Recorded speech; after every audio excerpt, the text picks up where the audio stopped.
په افغانستان کې له سیاسي بدلون وروسته د استوګنې د کورونو پلور او دغه راز کرایې تر ټولو ټیټې کچې ته رسېدلې دي.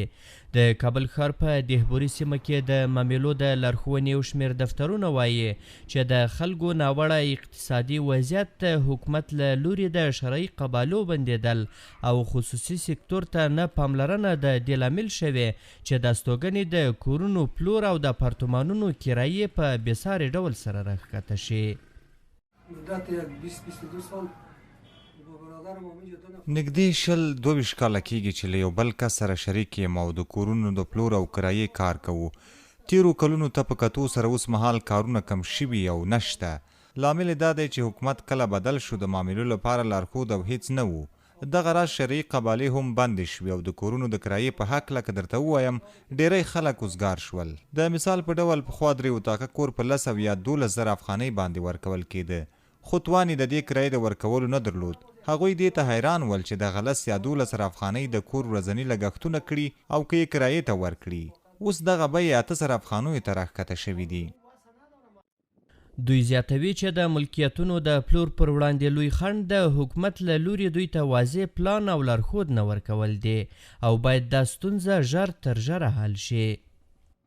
فروشات ما نسبت به سابق بسیار تفاوت کرده. زموږ د کورونو پلور اوس که ووایم بیخي په ټپه درېدلی دی او نشته.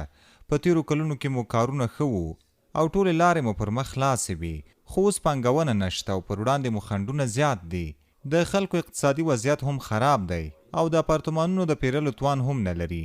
په افغانستان کې روان بد اقتصادي وضعیت پر ټولو کارونو بد اغیزه کړې ده، په تیره د کورونو په پلور باندې.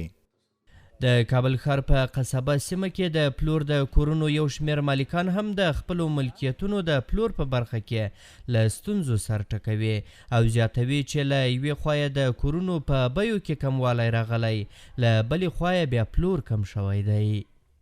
نسبت به سابق برادر تغییرات خیلی نظر تیرو کلونو ته په دې برخه کې تغییرات ډیر راغلي دي. د مثال په توګه پخوا کرایه د دې کورونو 8 زره افغانۍ وه، اوس 4 زره افغانیو ته راښکته شوې، خو د دې 4 زره افغانیو توان هم خلک نه لري. په همدې ډول د کورونو پلور هم داسې شوی دی. پخوا یو کور په 40 او یا هم 48 زره ډالر پلورل کېده، اوس 25 او 20 زره ډالرو ته راښکته شوی دی. نو تغییرات ډیر راغلي دي. اوس د کورونو مالکان دې نتیجې ته رسېدلي چې په لوړه بیه خلک د کورونو د کرایه کولو توان نه لري، ځکه یې ښکته کړي او پلور خو یې بیخي نشته.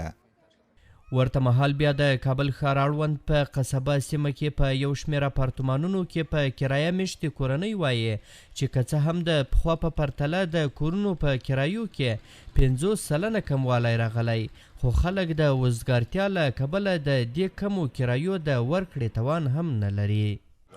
زموږ په سیمه کې د تیر حکومت پر مهال د یو 3 اتاقه کور کرایه وو او یا هم 8 زره افغانۍ وه، اوس 4 زره افغانیو ته راښکته شوې ده. ما خپله دلته د تیر حکومت پر مهال کور په 8 زره افغانۍ کرایه کړی وو، اوس 4 زره افغانۍ کرایه ورکوم او د دې ترڅنګ کارونه هم نشته. خلک له ګڼو ستونزو سره مخ دي. کرایي نسبت سابق نه اوس ښه ده. د مجبوري لپاره خلک بېکوره بېروزګاره دي، مقصد ګزاره کوي، مقصد یې بېکاري ده او دا ته پراته دي. خدای دې ته د دوی په خبره چې حکومت باید لومړی خلکو ته کاري فرصتونه پیدا کړي او ورسره د کورونو د پلور په برخه کې هم لازمي اسانتیاوې رامنځته کړي. وروره غوښتنه خو زموږ دا ده چې زمینه د کار تجارانو ته راسي، وطن هم د سرمایه ګزاري وکړي. دا پروژه اوس نیم کاله پاتې ده. دا پروژه تقریبا 119 بلاکه دي.